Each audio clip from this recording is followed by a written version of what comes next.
Hi book lovers, it's Lacey. Welcome back to my channel. It is August 31st, the last day of August, which means wrap-up time. Before I get started, I just want to say that me, Jessica from Peace Love Books, and our friend Sarah just did a live chat yesterday for our monthly book club read, which was Good Gone Bad by Giana Darling. I'll leave a link to the live chat in the description below. Be sure to check it out. We have so much fun doing these, so we decided to give the book club a name, which is Ravished by Romance, and we'll continue on doing these once a month. Our next read for September is The First Girl Child by Amy Harmon.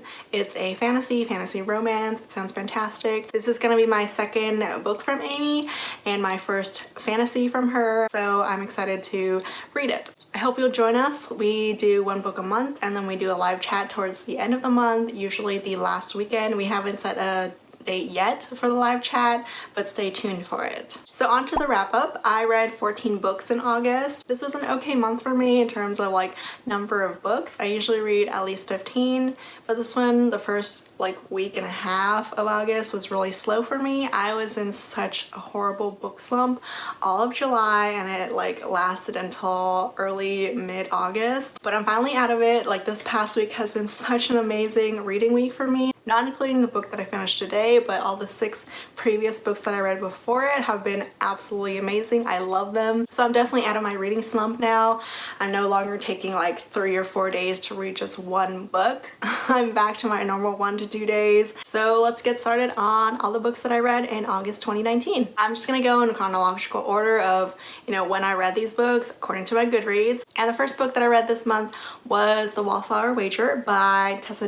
It was adorable. Like anytime there are animals in a book, in a romance, especially a historical romance, I just love it. Animals just add so much charm and humor and adorableness into a story, so how can you not enjoy something like that? In this book we have Penny, who just has to take in any sort of like stray animal, and she pretty much has a horde of them. Everything from goats, kittens, a dog, and a talking parrot. She takes care of them all until they can get adopted, and usually no one wants to adopt them, so they stay living with her. Her new neighbor is Gabriel Duke, who is pretty much a rags to riches kind of man. Gabriel, her new neighbor, is not a fan of all these animals, but they strike a deal with each other, a wager.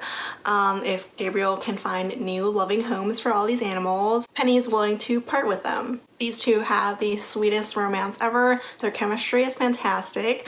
I love that Penny was very forward sexually, that she wasn't afraid to put some moves on him. That was super cute. The hero is a total grump, but with the softest heart. All the animals are adorable and hilarious, especially the talking parrot, which is actually from a whorehouse. So this parrot says the F word a lot. Can be totally read as a standalone. I actually have only read the first book in the series, didn't read the second one, but I will eventually. The characters from the previous 2 books do show up in this one, but it doesn't leave you feeling lost or anything. They're just really funny, nice friends. I love this one so much. I thought it was fantastic. So adorable, like I said like 10 times already. But if you love, a quirky wallflower heroine and then a grump for a hero, definitely read this book. I am really excited for the next book in the series, which is kind of teased at in this book. We get a wallflower heroine, really shy, even shyer than this heroine. And apparently the heroine for the 4th book was in a marriage of convenience, or like an engagement of convenience. It sounds really good. I love this trope so much. Can't wait to get to it, but of course it's not going to be out until next year. Also, how sweet is this step bag? It looks so soft.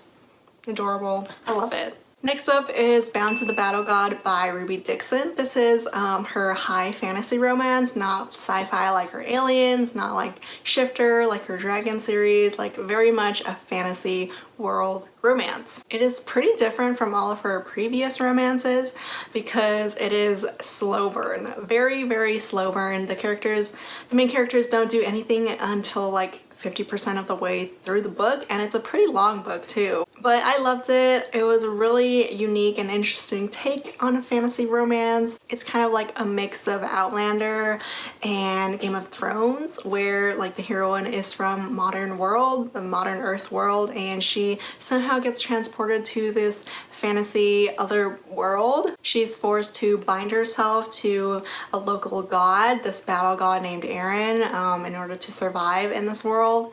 They do not like each other. They're pretty much thrown together reluctantly, forced to travel across, you know, this vast fantasy land, and they slowly get to know each other and genuinely get to fall in love with each other, and I just love seeing that.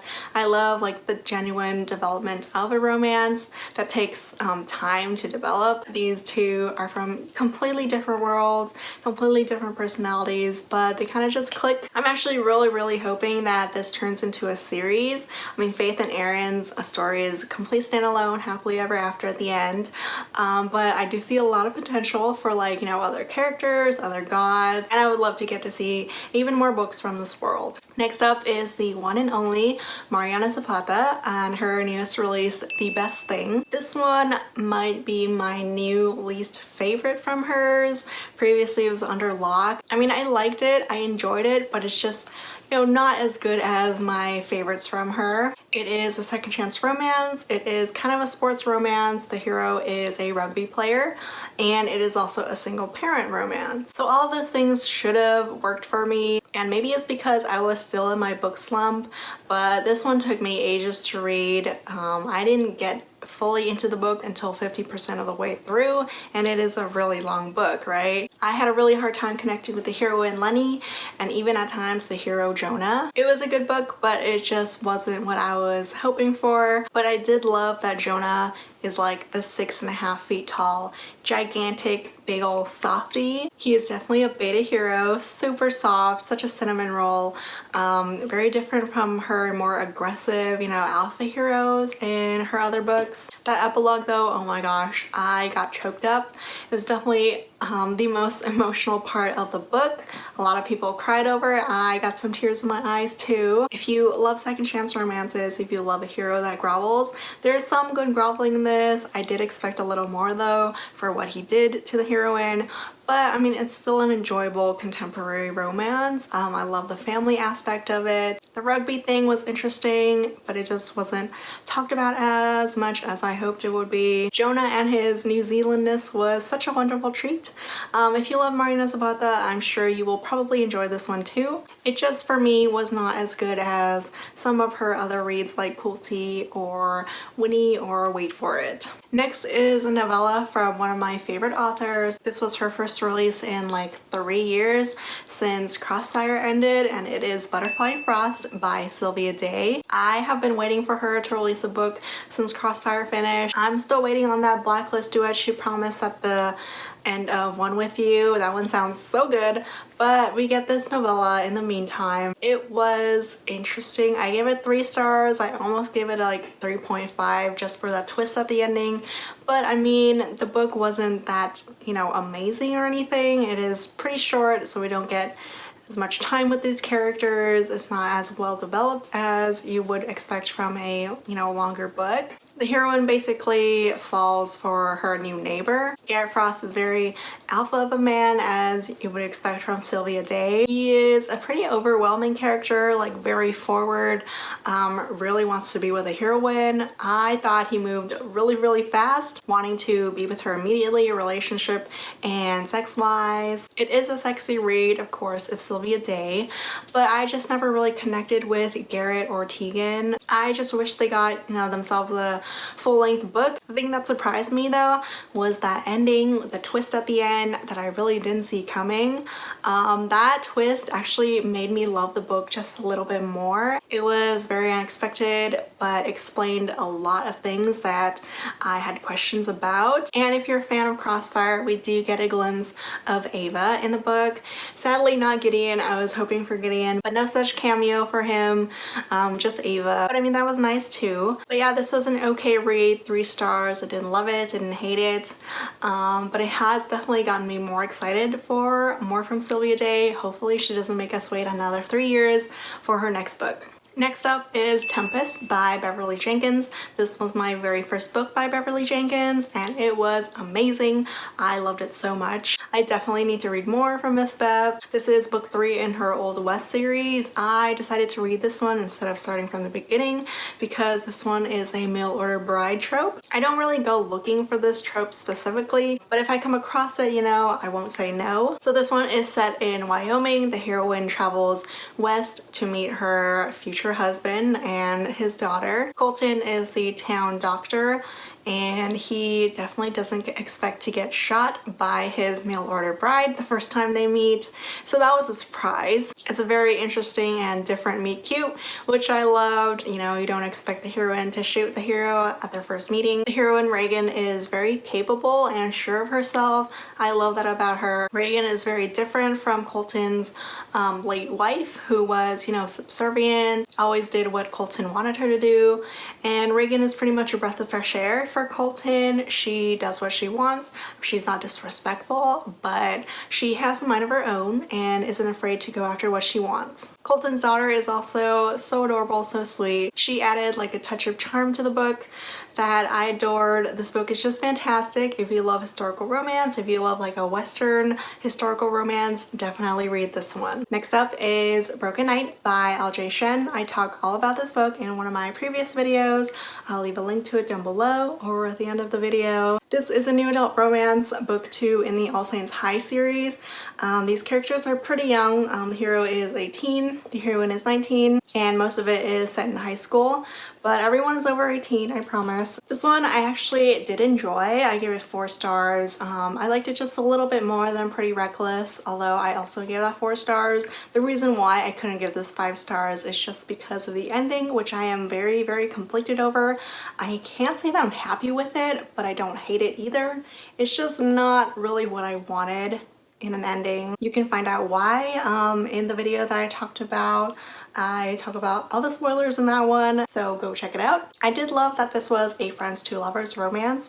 Knight and Luna have been best friends since, you know, since they were children. Knight is like the playboy, popular jock of their high school, and Luna was the outcast, the mute, the shy girl. So they're very much opposites, but they are best friends and they've been in love with each other for years, but they don't know it. The book is very emotional, very intense, especially that ending. This book can be read as a standalone. You don't even have to read Pretty Reckless, but if you do want a deeper understanding of these characters, of like this cast of characters, I do recommend Ruckus, which is Knight's parents' book, and Scandalous, which is about Luna's parents or her dad and stepmom's story. Next up is Blood Truth by J.R. Ward.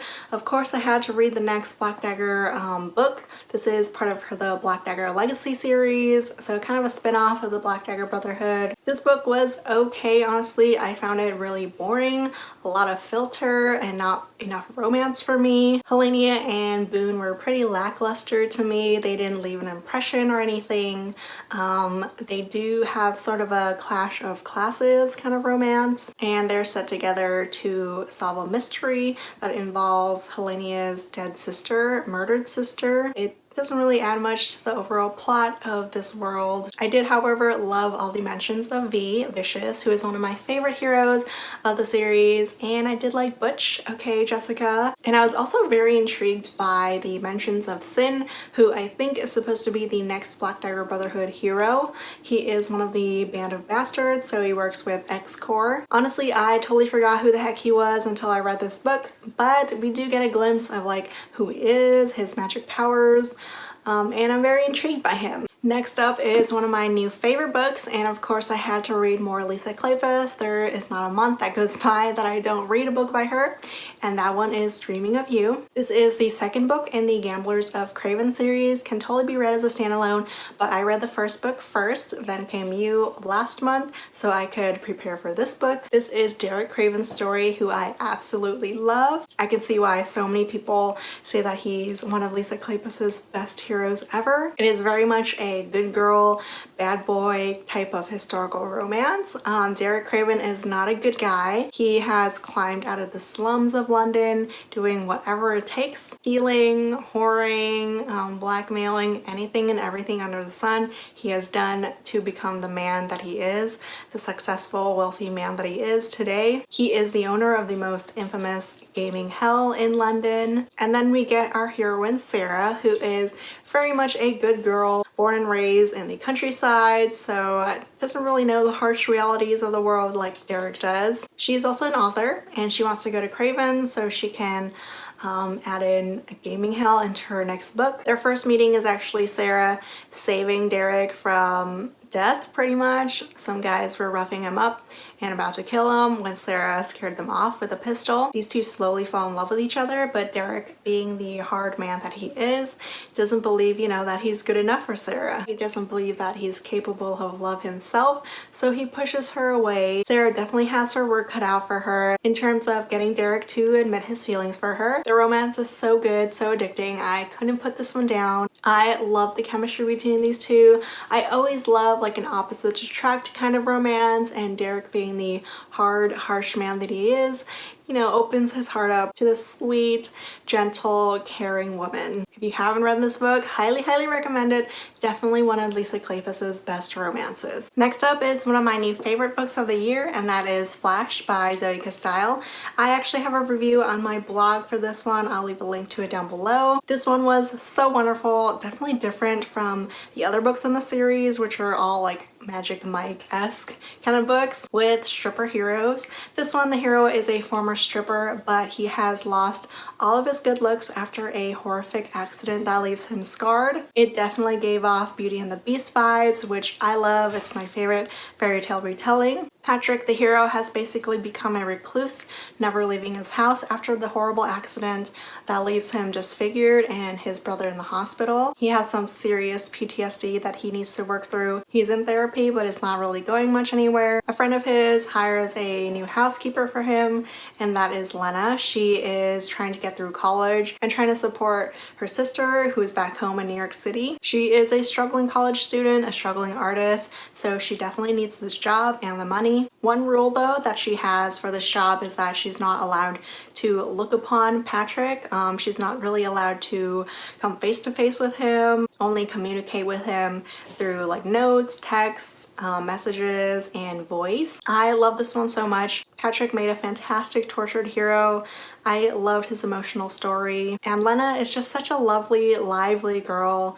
Like definitely a sunny girl compared to his grouchy ways. Like I said, it's not really like the other two books in this series. Hired and Stripped are more fun, sexy stripper hero romances, while this one is a little bit darker, more emotional, more intense. I'm really hoping this one isn't the last book in the series. I adore the series so much. Definitely an underrated series that I need more people to read. But honestly, whatever Zoey Castile writes next, I am happy to read. Next in my wrap up is Sink or Swim by Tessa, one of my favorite authors ever. This is book 3 in her Beach Kingdom series, which is like a new adult beach vibes kind of series. This one is the much anticipated Friends to Lovers story about the oldest prince brother. We've gotten, you know, teases of him and his heroine throughout the series, and I adored it. I love Andrew, I love Gia, I love their angsty, intense Friends to Lovers romance.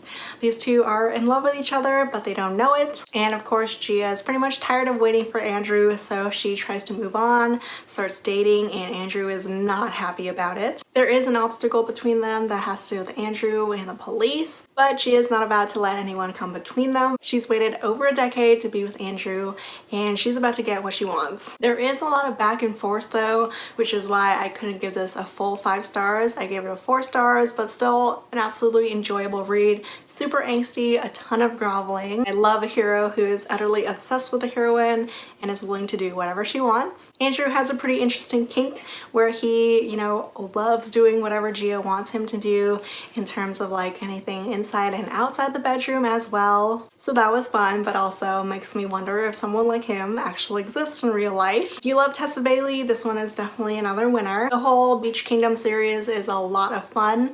All the summer vibes, all the beach vibes. highly recommend it. Next up is a book that caught me totally by surprise. I was shocked by how much I love this one, and that is Things You Save in a Fire by Katherine.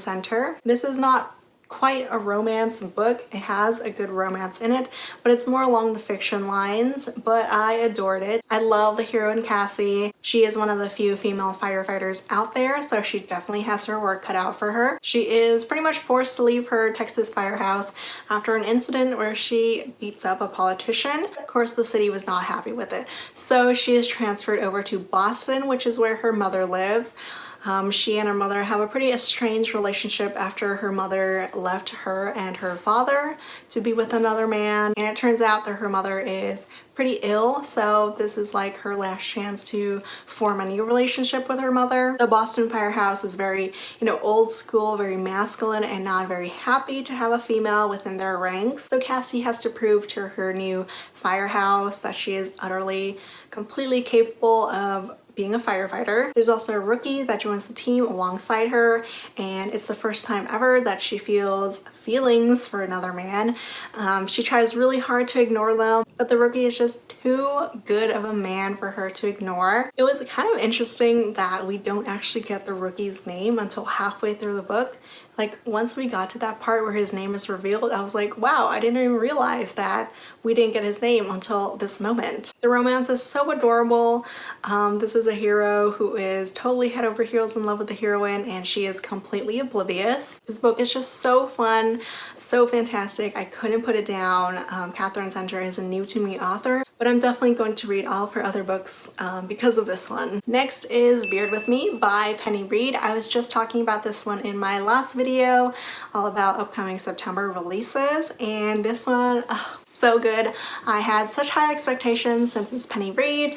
I love the Winston Brothers series, and I had such high hopes for Billy and Claire / Scarlett. Beard With Me is their origin story, so it does not end happily. We get to know how they first met as teenagers, how they first fell in love, up until their breakup. If you've read the Winston Brothers series, then you know Billy and Claire, aka Scarlett, has had a relationship in the past, and they are still very much in love with each other, but not together just yet. And we get to know all the reasons why they broke up in Beard With Me. I love that we get to understand Billy and Scarlett so much better with this book. I love that we get a glimpse of the Winston family when they're younger. This book is not as heartbreaking as I expected. I mean, yes, my heart did break for Scarlett's family struggles, Billy's family struggles, but it wasn't quite as angsty as I was hoping for, at least not until the last 15% of the book, which is just hit after hit to the heart. It is pretty much a friends to lovers romance.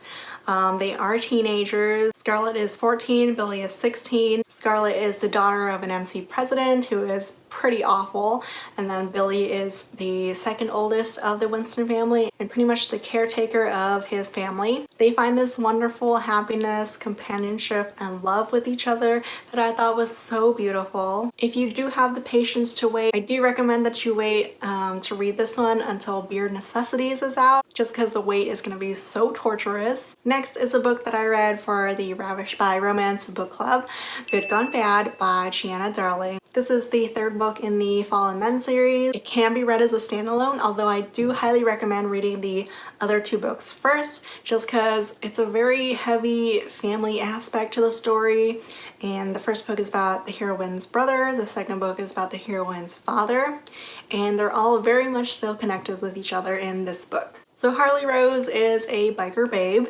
She is the daughter of the president of one of the most famous motorcycle clubs in Canada, and she has been in love with a police officer named Lionel Danner for a very long time. It's an age gap romance, kind of a forbidden romance, and it's so good. I loved it. It is a very sexy book. Harley and Danner have some amazing chemistry, some fantastic history together. I love the MC aspect to this book. I love the family aspect. This is very much a bad girl and good guy kind of romance. This might be my favorite of the series, or at least as good as Welcome to the Dark Side, which is book 2, and Harley's father's book. Giana Darling does age gap and forbidden romance so well, and I can't wait to see who the rest of the series will be about. The last book that I read this month, which I actually finished earlier today, is Jock Road by Sara and I. This is a college sports romance. It is book 3 in the Jock Hard series. I ended up giving it a 3 stars just because I feel like it went by a little too fast,